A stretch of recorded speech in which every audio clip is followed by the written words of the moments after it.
This is Scott the Fix-It Guy. Today we're going to be fixing an LG dishwasher that won't power up. We're getting no lights and no reaction from the power button.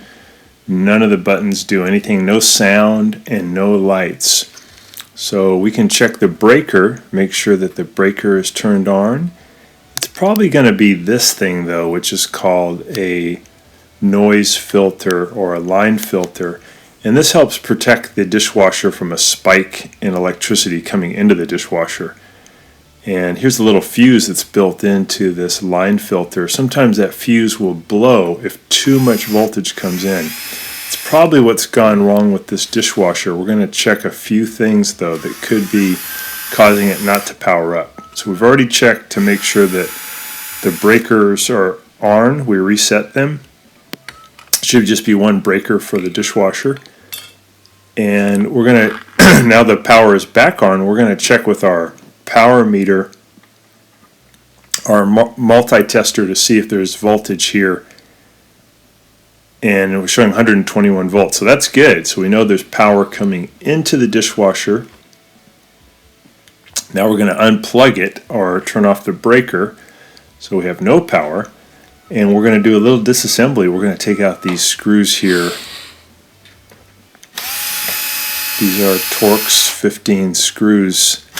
We're going to zip these out along the perimeter. Got a whole bunch of them that we're going to remove. Okay, so we removed all the perimeter screws except for the last two at the very bottom. This is going to let us bring back the front panel a little bit so we can wiggle off this top part, the console. And that's where we can do a couple of tests. We want to test a little fuse that's on the main control board right here for continuity. If that one's blown, then you need to replace the control board. But this one we can hear it beeps, so we know it has good continuity.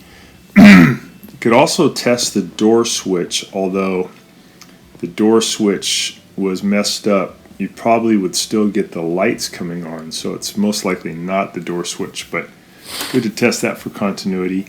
So those all check out. So we think that probably it's this thing we saw earlier called the noise filter or the line filter. So we're going to get the dishwasher out of the cabinet, take out these screws at the top. Sometimes the dishwasher has a long enough fill line and drain line where you may not have to disconnect those things. You might be able to just pull out the dishwasher far enough where you can get to this noise filter. In this one I did disconnect the water line under the sink. First I turned off the valve by turning all the way to the right, and then I removed the water line just using a pair of pliers. You can use a wrench. I also disconnected the drain line by pulling up on the air gap here over by the kitchen faucet. So I unscrewed this nut holding it on and I pushed it down into the counter and then I pulled it from under the sink so I could get to it a little bit easier. And then I just had a Phillips head screw I had to loosen so I could pull the hose off of the air gap. Pretty easy. But again, you may have enough of a drain line, a long enough drain line, a long enough fill line where you may not even have to remove all this stuff. When you start removing the dishwasher, if you feel like it's not coming out, it could still be connected, and that would mean it would be smart to remove those. So I'm going to now grab these little feet in the front and twist to the right, which will make the dishwasher drop down a little bit to make it easier to get out. We've already disconnected the Phillips head screws at the top that were holding it to the cabinet. I just got to get this thing out about halfway at least so I can get to the right side of it.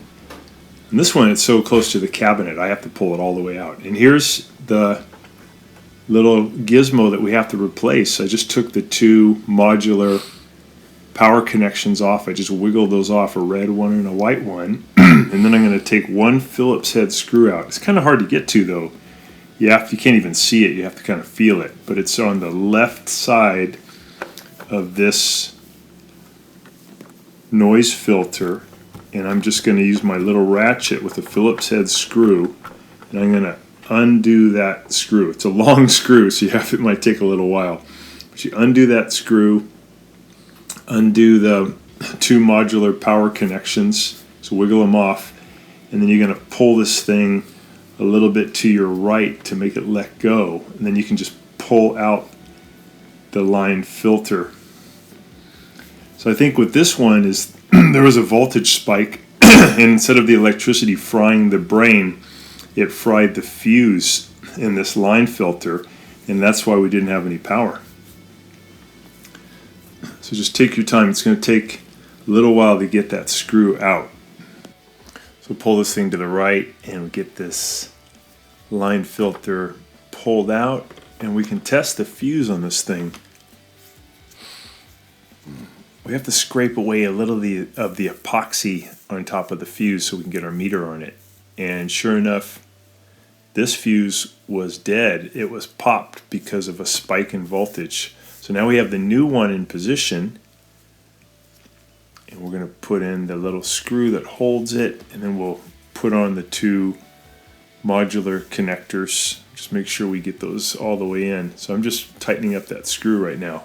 It'll take a little while because that's a long screw. I don't know why they use such a long screw. Now we're putting on those two modular connectors. The one on the left is red, the one on the right is white. We got those in tight. We're going to put the dishwasher back in. I'm going to push the drain line back on and put the air gap back up into position. Put the little nut on it. Get that tight.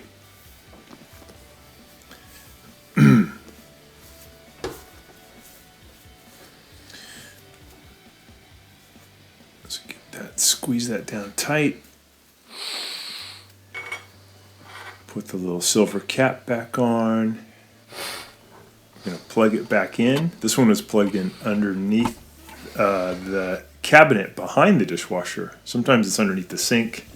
This one was behind the dishwasher. We got it plugged back in. And when we tested for power, we got power. So that was that line filter. That was the cure. And now we're just going to hook up the water line again. Get that on tight. Dishwasher back into position. Testing it, it's doing great. And we're going to raise those feet so the dishwasher's nice and level. We put those two Phillips head screws back in to hold it at the top into the cabinet. Not all of the LGs have this way of being connected into the cabinet. Sometimes the screws come in from the side. And here's a little schematic. It shows the line voltage here on the lower left. That's where the fuse was. I'm putting the bottom plate back in the kick plate with two Phillips head screws. And we have a good working LG dishwasher again. Thanks so much for watching, and please subscribe.